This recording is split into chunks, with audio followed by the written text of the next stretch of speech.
Welcome back to a long-expected, a long-awaited entry in our Westeros Org Discusses series.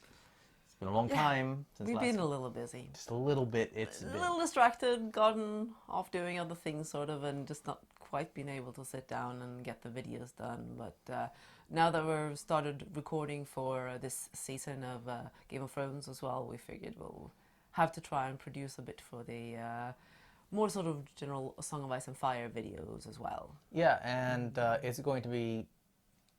There's a lot to discuss. We've had a lot of requests from last year and more recently. And, we thought a great way to start would just be the latest news in a Song of Ice and Fire discussion, which is George's release of an excerpt chapter from The Winds of Winter.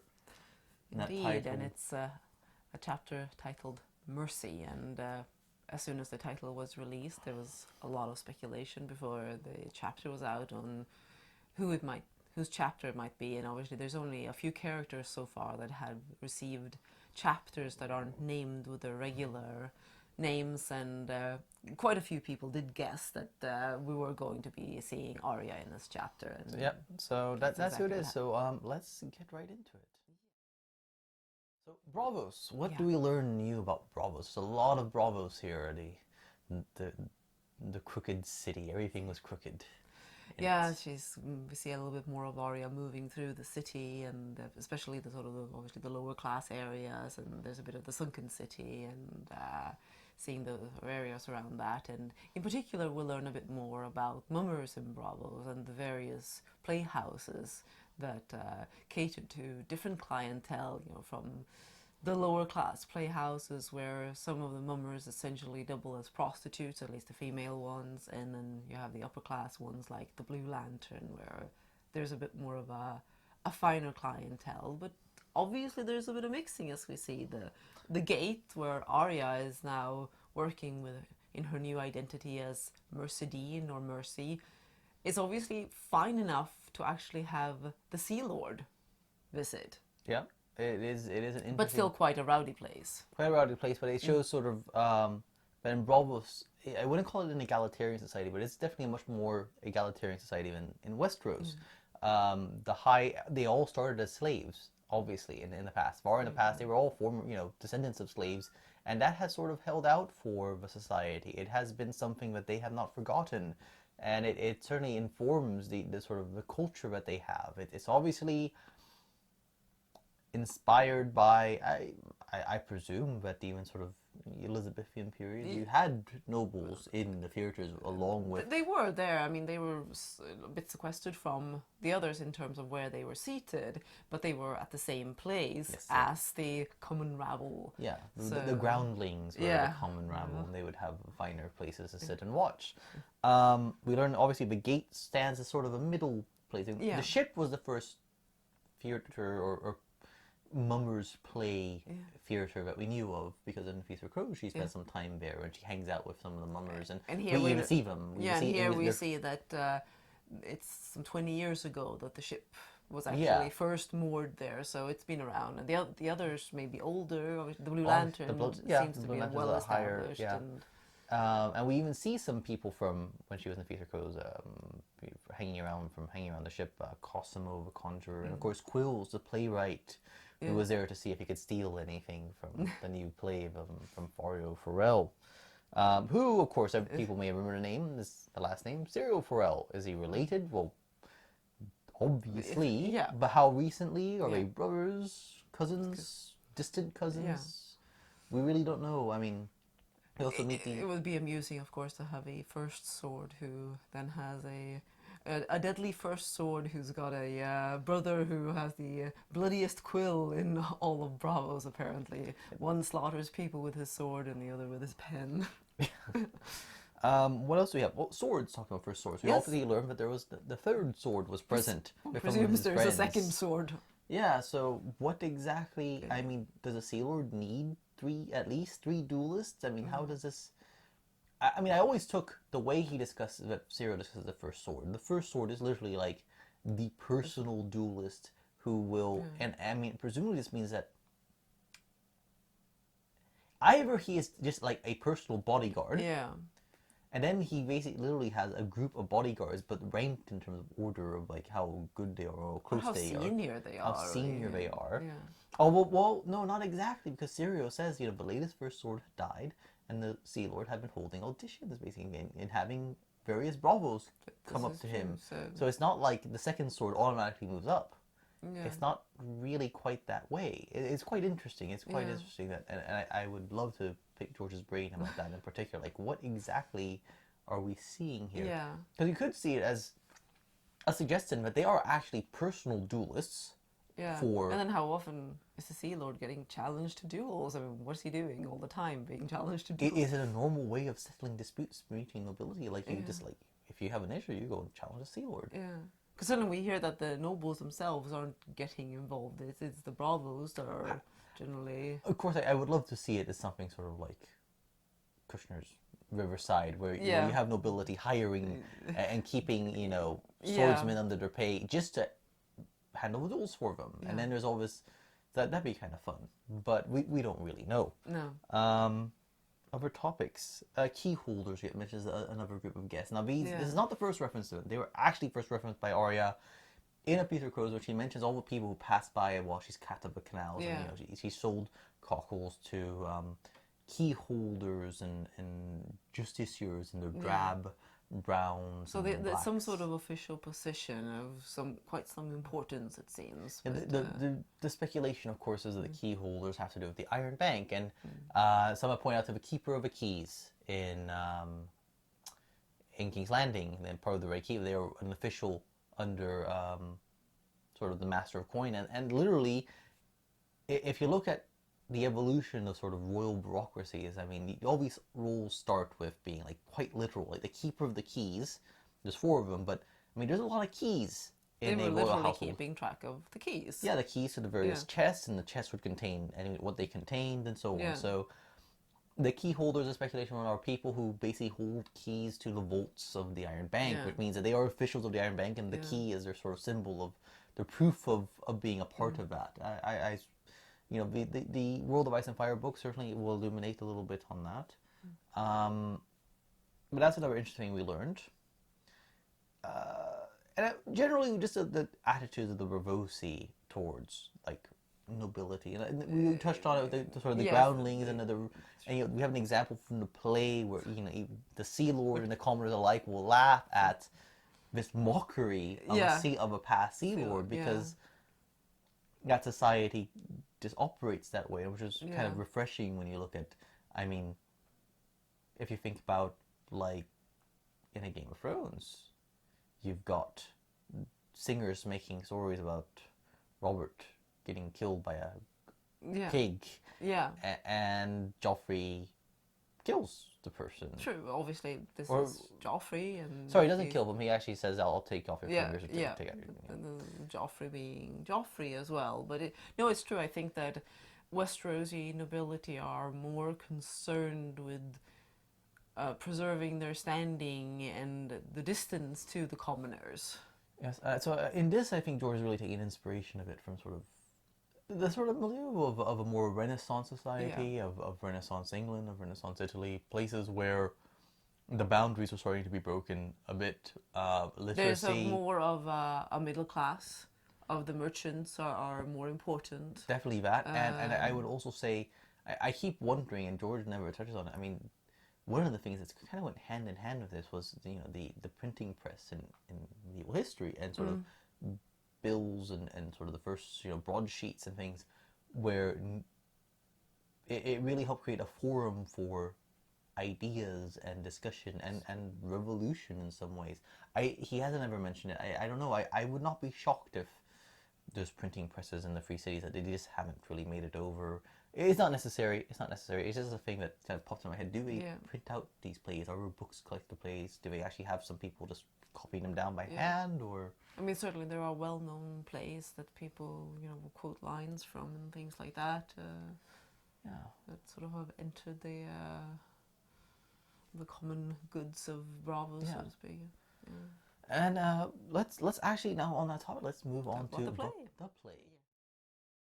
So in this play, The Bloody Hand, who is Mercy, play? Yeah. There's a lot of speculation, a lot of discussion about this particular topic, and we know many of the main players. Yes. Isambard, of course, is the Fat King. So And- he's Robert, of course. And we know the name of the young king. I forget the name, but the dwarf the Bobono is of course Tyrion. Tyrion.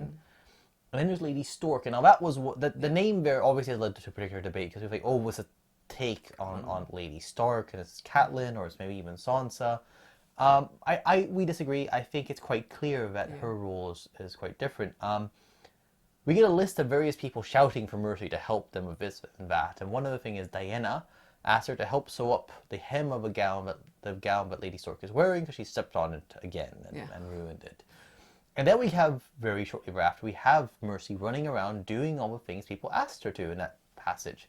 And in particular, she runs off to fix the hem. To fix the hem of a cloth of gold gown, to put the lace, to sew the lace back onto the hem.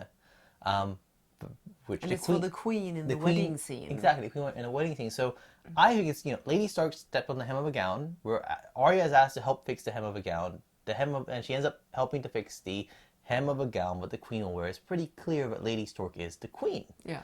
Cloth of gold makes me think that she's Cersei. Yeah.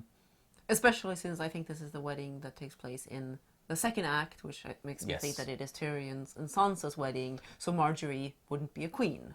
Exactly. So it really only leaves... In theory, it could be Marjorie's wedding, however, but Yes.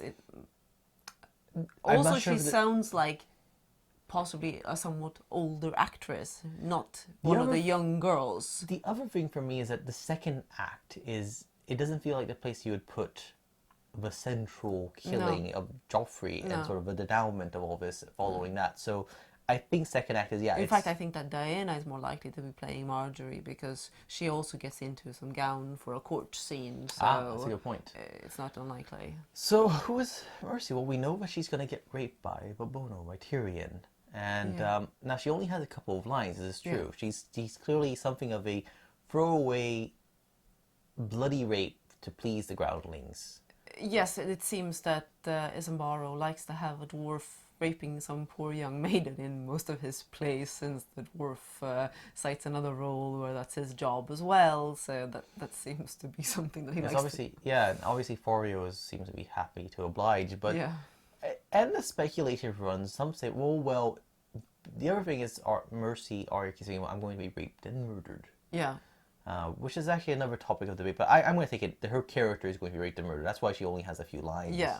Her role is to get raped, and then she's going to be killed. Yeah. And I think for me that what we're seeing is that Mercy is playing Sansa, or Forell's version of Sansa. Yeah. She's the one getting married. She's the one who's going to be raped. Yeah. Despite her protest, because she's just a maiden. Yeah. And she's going to be presumably murdered to explain, Forio knows that Sansa disappears. And if he's blaming everything on Tyrion, why not? Why not also blame he murdered his wife? So I think that's what it is, and it's quite... It could be Shay. People have argued that it could be Shay based on the lines sort of vaguely fitting her protestations that she was a maiden. At the trial. Yeah. Right. So it's possible, but I think that the cruel irony of Arya seemingly unknowingly playing the role of her sister is far too... No, or at least unreflectingly. Yes, because I think it's Mercy is Mercy. She's not the sister of any of the people. She's not related. She doesn't know any of these people personally. So you have these levels of where you have Arya playing the part of Mercy, playing the part of Sansa, as interpreted by a Braavos playwright, reflecting events that she herself, at least the very start, around these people, she's around this whole conflict. But yes, we have her thinking about all these details from the play, and never once does Arya as Mercy reflect on the fact that she knows these things. There are a couple of points where she has to sort of check herself, and it's when the ambassador shows up and she does think to herself that she has to ask about his heraldry because Mercy wouldn't know. Exactly. But for the most part, it's quite seamless. She is very much in she's very much playing Mercy, thinking the way Mercy would, and only occasionally do we see her stop and reflect on the fact that she's playing that part.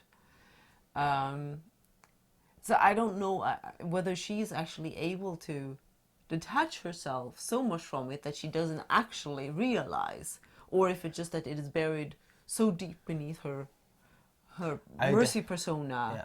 So, I mean, I think there is a possibility that you could argue that She doesn't recognize it. It's impossible. It's impossible she doesn't recognize well, it. she might not recognize that she's playing Sansa.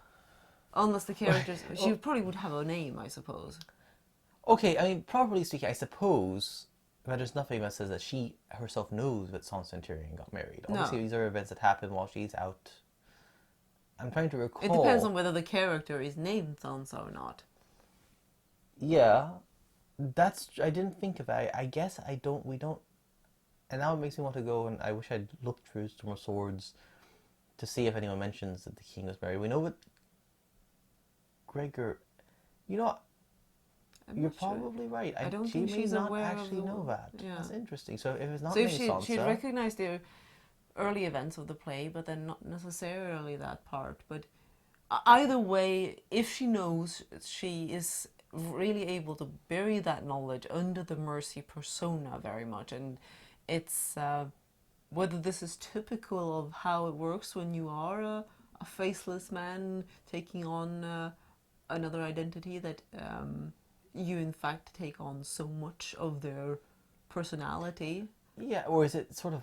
Or does this have to do with the fact that Arya at this stage is a severely damaged child? I mean, she has essentially suffered through enough traumas that she has some sort of psychosis, really. I mean, I've always compared Sansa, Arya to child soldiers in Africa and South America. I mean, children who are forced to do horrible things at a young age. And I mean, they detach themselves from what they do, and I think it's superbly traumatic, and it's something that does incredible damage to them. And yes, of course, you will have effects. And I think so maybe that's why the identities imprint themselves so heavily on Arya, because she has eradicated herself.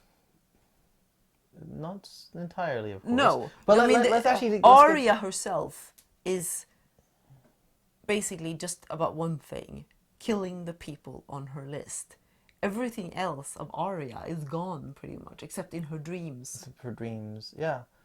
I wish we had discussed the dreams, but let's stick to the topic of her personality, because obviously a big issue for people is it doesn't sound like Arya, it doesn't feel like Arya. So, and we'll get specifically to the certainly end when game. I first read the chapter, I felt like, wow, I mean, this is great writing, but this doesn't sound like Arya at all. There's something about it, at least at the start, it didn't sound like Arya at all, and then realized that Mercy has to be perhaps a year or two older than Arya, I think. Just enough. But it could just be a girl with a very different personality and life. Obviously, so, I mean, for me, what seems obvious is, like, especially there's one line, a thought, which is fuss and feathers. Yeah. Very kind of Wheel of Time sounding sort of thing. But it's a very girlish, childish sort of curse, and it's something that Arya has never ever used. It's something that no one has ever used in the books. But Sansa might have used. I think it would have. Well, I'm thinking fuss and feather. I mean, you sort of things like that are passed around.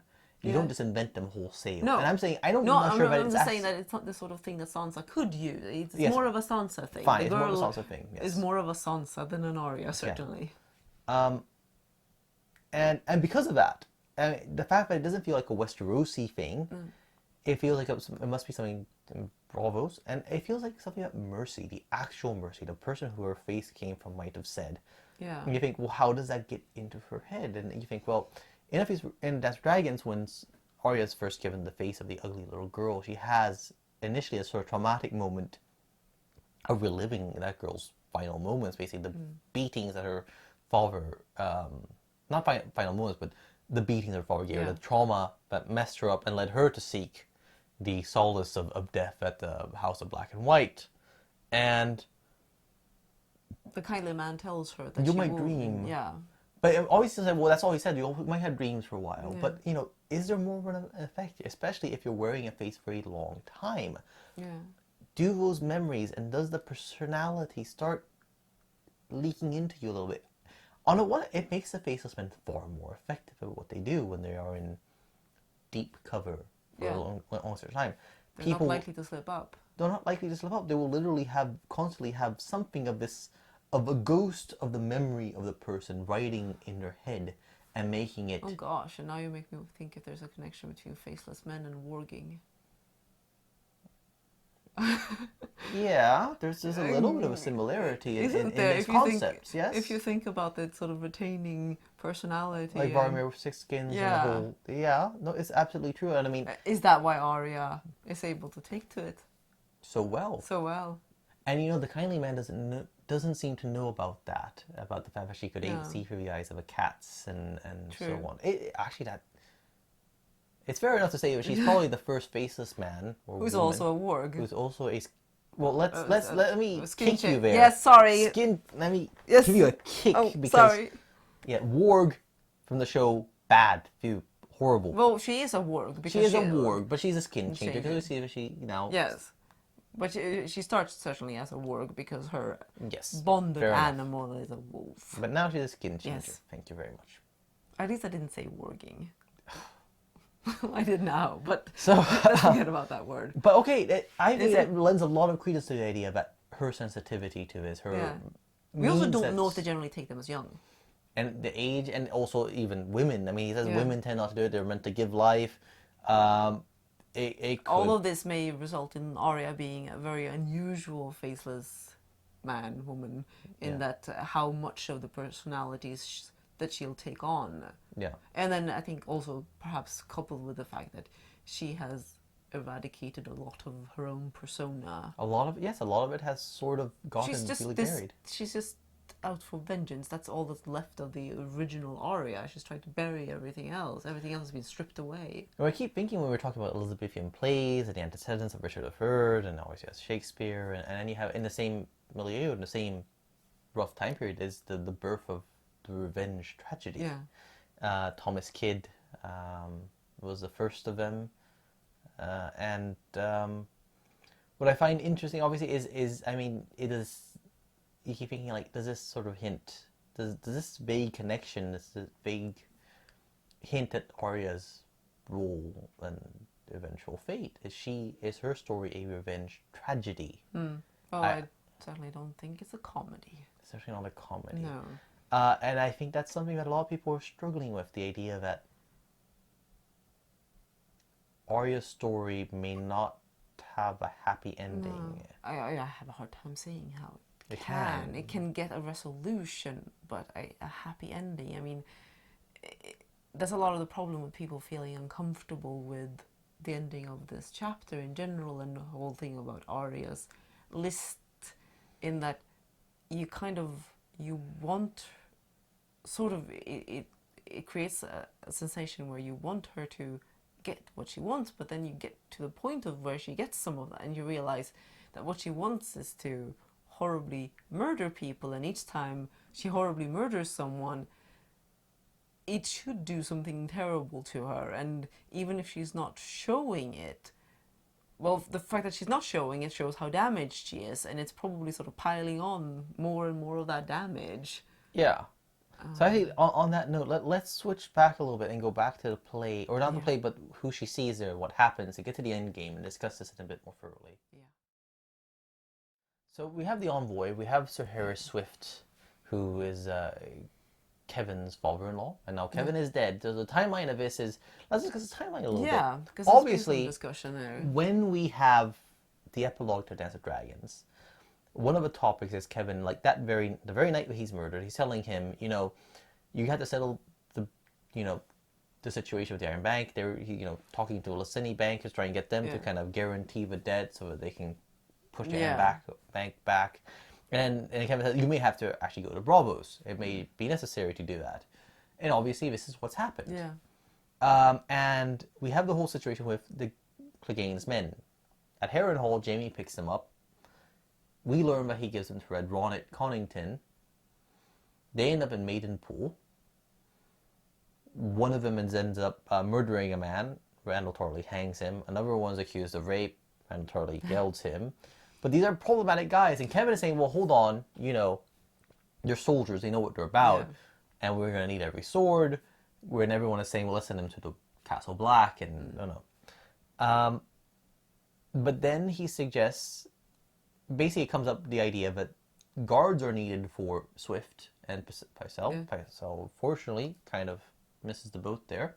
But it's clear then, from this chapter, it follows clearly on this chapter that Harry Swift ends up hiring some of Clegane's men. Or at least one of them, Rafford. And takes Rafford Sweetling. them to Braavos with him. And takes them to now, Braavos. there is a question about the state of Cersei.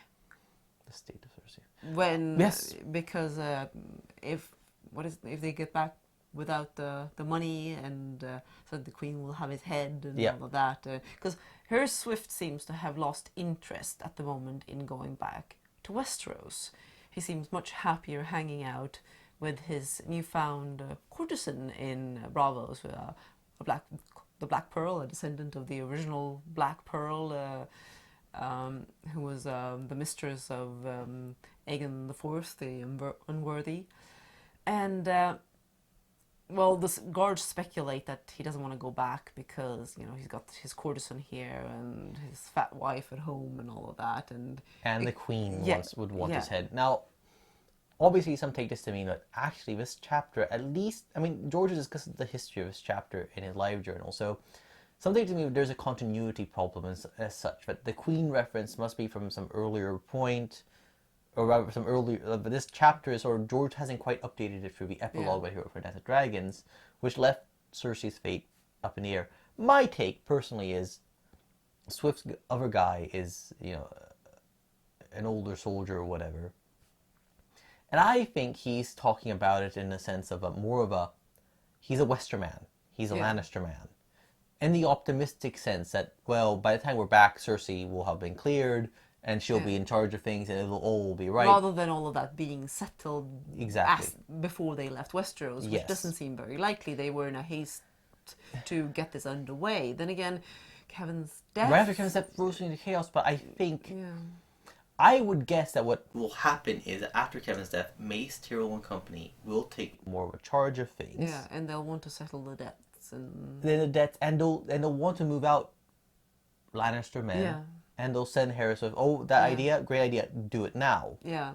Which might explain why it'd be another reason why he just wants to hang around in Braavos and avoid the troubles in King's Landing. Yeah, because when he comes back, it might not be Cersei who wants his head, it may be Tyrells will want his head if he doesn't do it right. So safer to just hang out. And there's clear tensions there. Kevin's constantly thinking of how Mace Tyrell is grasping for more and more. There is a definite conflict brewing there. And obviously, the death of Kevin and the disappearance of Jaime is a massive blow. The Lannisters are very much on the rocks at the end of the Casterly Rocks at that point. Yeah. So, but where were we? Oh, right. We wanted to talk about, we talked about the Queen, and now... Let's go back to the end of the chapter. Rafford, and people obviously... Yeah. Sean T. Collins, in his Boiled Lover audio podcast of Stefan Sauce, or is it Sauce? Stefan Sauce. I'm sorry if I said your name wrong, Stefan. Is obviously troubled a bit, and obviously he kind of recognizes, he keeps, and I think the problems they keep calling is a sex murder of Rafford, and I think it's focalizing the wrong thing and putting it, because sex as a word is a dangerous word, and it's a word that's desired, and the desire for it makes it dangerous, and I think every time you use it, you kind of skew the picture. It skews it a lot. And the thing is and we had people on the forum say, "Oh, this is too pedophilic. It's all wrong."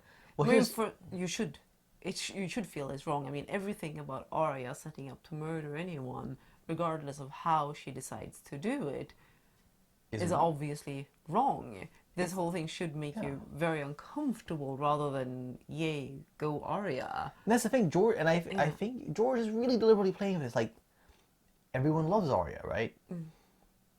But she's super damaged. She's a really messed up person. And I think the fact that she's so young and she's so spunky and vibrant makes people love her. But I mean, she's kind of like, you know, I don't know if I've ever mentioned my absolute loathing for the comic book writer Mark Millar. I don't really like him and his work.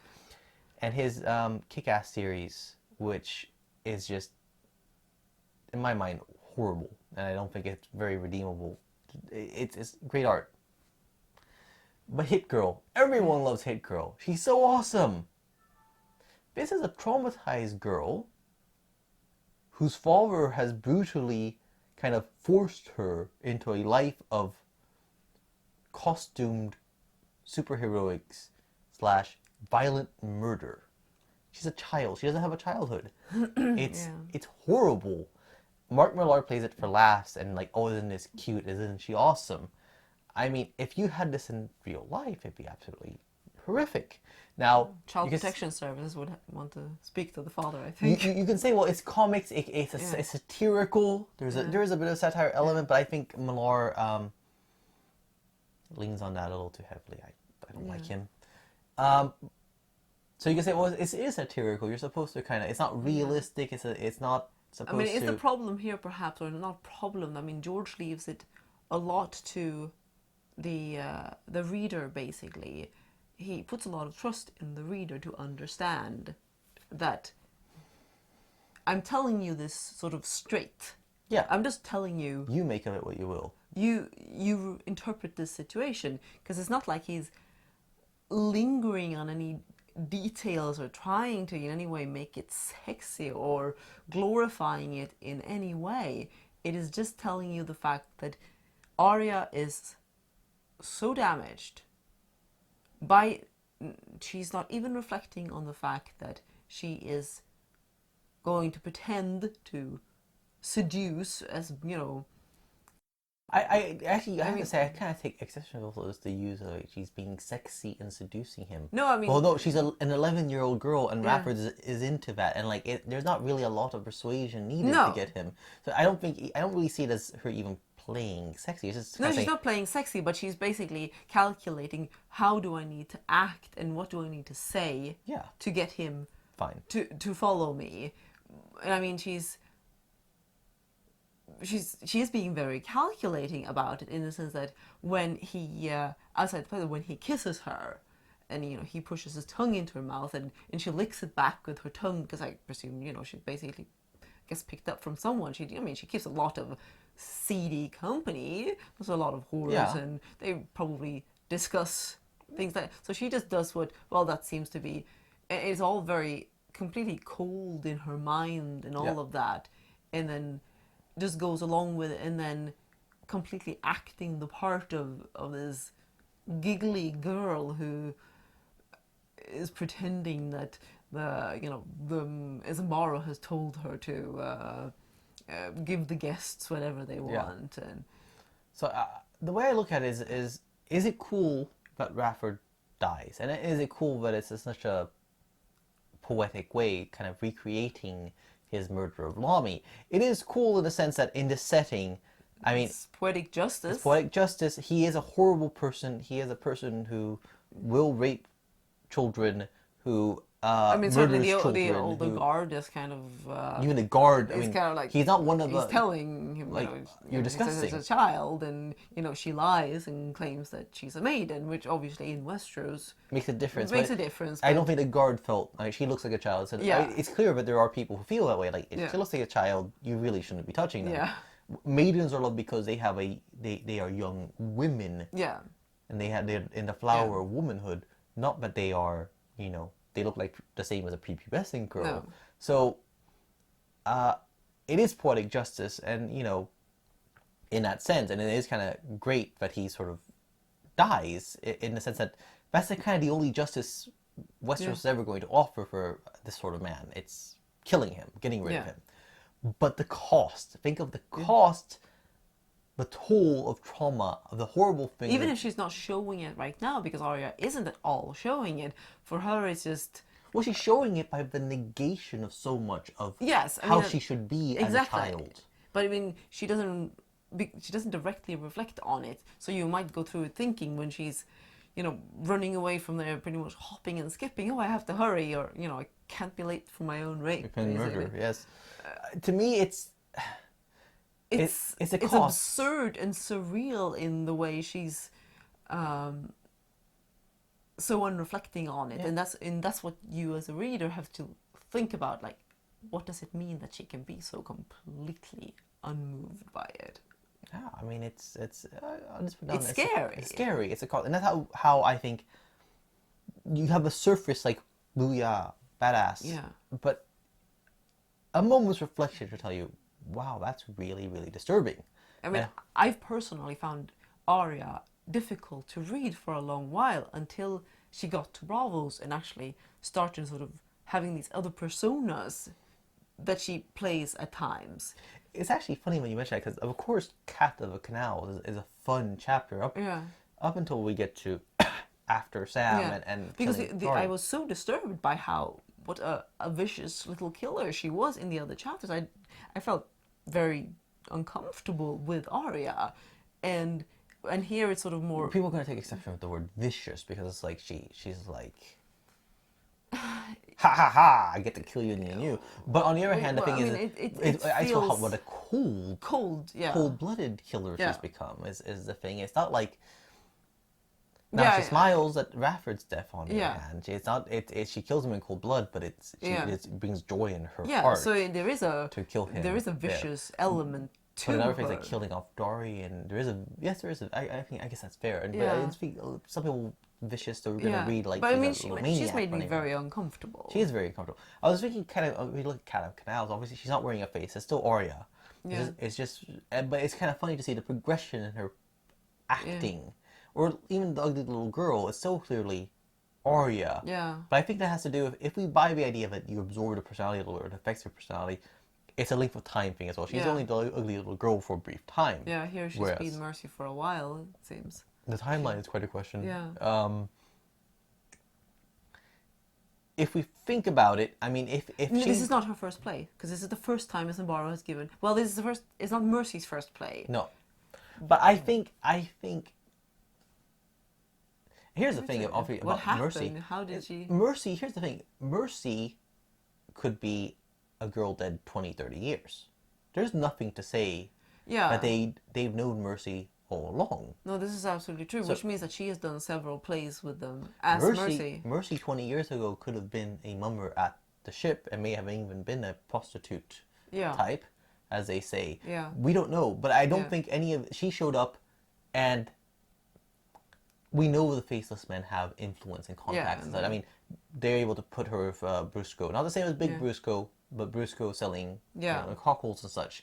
So I think that, again, the Faceless Men said, here's this mummer you want to hire. And Isambaro said, Falardo Harris. And that's just how it goes. Yeah. So, I mean, that gives us a sense that she's gone at least through... a few plays there, because so this is the first time Isambara has given her any lines at all. If we assume it all happens chronologically, I mean, her chapter saying, well, maybe we'll put you over Isambara and we'll give you a pretty face, has to be before the epilogue. If we assume it's all chronological, which is shaky, let's assume it is before. Yeah. Of course, others will argue that actually her chapters have jumped ahead, but I'm going to guess that it's before. Then he has to travel to Braavos in whatever amount of time that takes, and I think it's safe to say probably at least a couple of months have passed. Yeah. So she's been Mercy for a couple of months now. Yeah. So that's a long time. So anyways, so she's absorbed that. Now I've kind of forgotten what led me to speculating about this point, how long she's been. How much time she has spent as Mercy. Yeah, a couple of months is my guess. Yes, basically the idea of how much of the personality she has absorbed. Yeah. I think that's a lot of it, but in the end, I mean, I would say she's not empowered. She's traumatized. Yeah. I think it's great that she can kill, and I mean, you say that may be all she has. Yeah. Really, killing people, but I mean, we've seen what that did to the Hound. I know Paris told George that he had better not hurt Arya, but she's been very hurt. I think she probably means in the sense of killing permanently. I don't know. I don't think that even to his wife George would necessarily prevent something. There might be I just can't. You know, I I'm can't not even sure how see. to redeem her or get her Not back. redeem, Not but because she doesn't need to, but sort her out again. give her back her innocence. Yes. I don't think it's Have give her possible. something of a normal life. I don't think it's possible. How do you come back from No. this negation of so much of the innocence that you're supposed to have? Probably, and this is me speculating completely, but I would guess that the end for Arya would be at the House of Black and White, and she decides to. Wow. Man, that'll give be up. dark. Yeah. That'll be dark, if that's what it is in the end. I would guess that it's actually the end for a lot of Faceless Men, that they come back there after.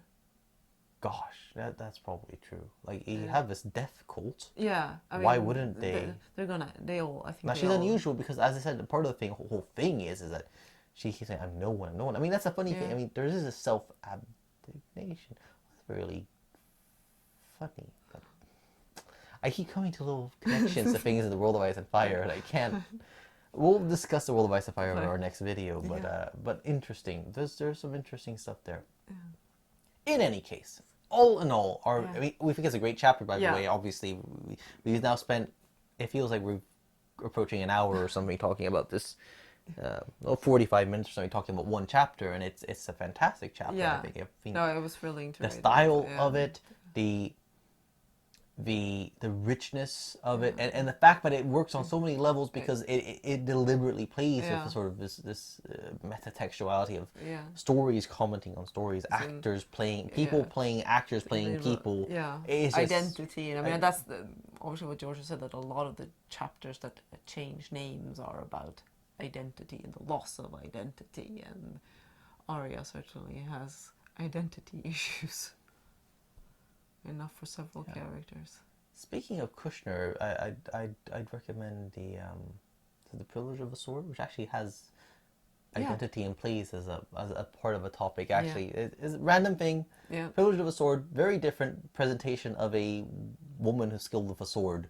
But very different setting, but in a story. And all the Riverside books by Kushner, really, starting with Swords Point. Swords Point really is a great accompaniment to sort of reading about Braavos.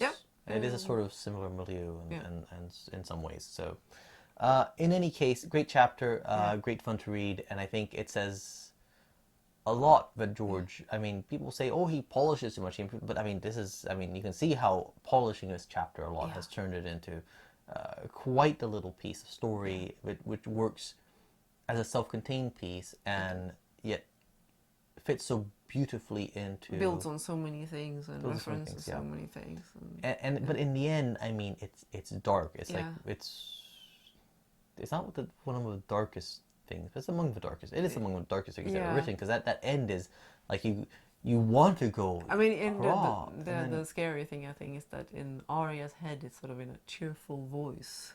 That she runs off after the murder and sort of, I just have to hurry, over to the playhouse again to make sure I'm not late for my rape and murder, and it's in a, you can hear this girlish, cheerful voice in the chapter when she's thinking this, and that's the freaky part. That is freaky, and it's going to be really interesting to see how disconcerting. How Arya develops forward from this. I mean, obviously she's giving up mercy. She knows that by killing him after, she kind of has to go, and obviously, I assume she's going to lie to the kindly man about, not that she killed him, but I presume she's going to manage to get away with claiming, well, he was trying to force me, and I couldn't. And they were going to say, well, you're supposed to play your part even when they're raping you. I don't think they'll go that far, but she'll have a new role. That role may end up connecting to some other part of the story, obviously from the Theon excerpt that George once had on his website. Other people are going to Braavos, like Justin Massey, so that may be her ticket away. Could be. So we'll see. It'll be really interesting. Yeah. So next video, we'll probably be discussing the World of Ice and Fire. We've had various requests on all sorts of topics. I think the others. If you have anything in particular, more excerpts that are available, of course, that we may end up discussing. There's a Theon excerpt. There's been George's read from Victorian. There's a Tyrion excerpt in the World of Ice and Fire app, which would also be part of our discussion of the book. There's the Barristan excerpt and the paperback of A Dance with Dragons. So I think the Tyrion chapters that George has read or has been published, plus the Barristan kind of, and one of the Victorians. Kind of, they all kind of go together. So Yeah. I think we'll probably discuss them as a piece. That's true. The Battle of Fire Yeah. or something like that. But yeah, it's been a while. We're a little rusty, obviously, because I keep thinking, like, we used to have a good way of signing off or something, or just kind of ending it. And I feel, oh, but I want to mention this and I want to mention that. We'll leave it at that, and see you in our next video. See you. Bye. Bye.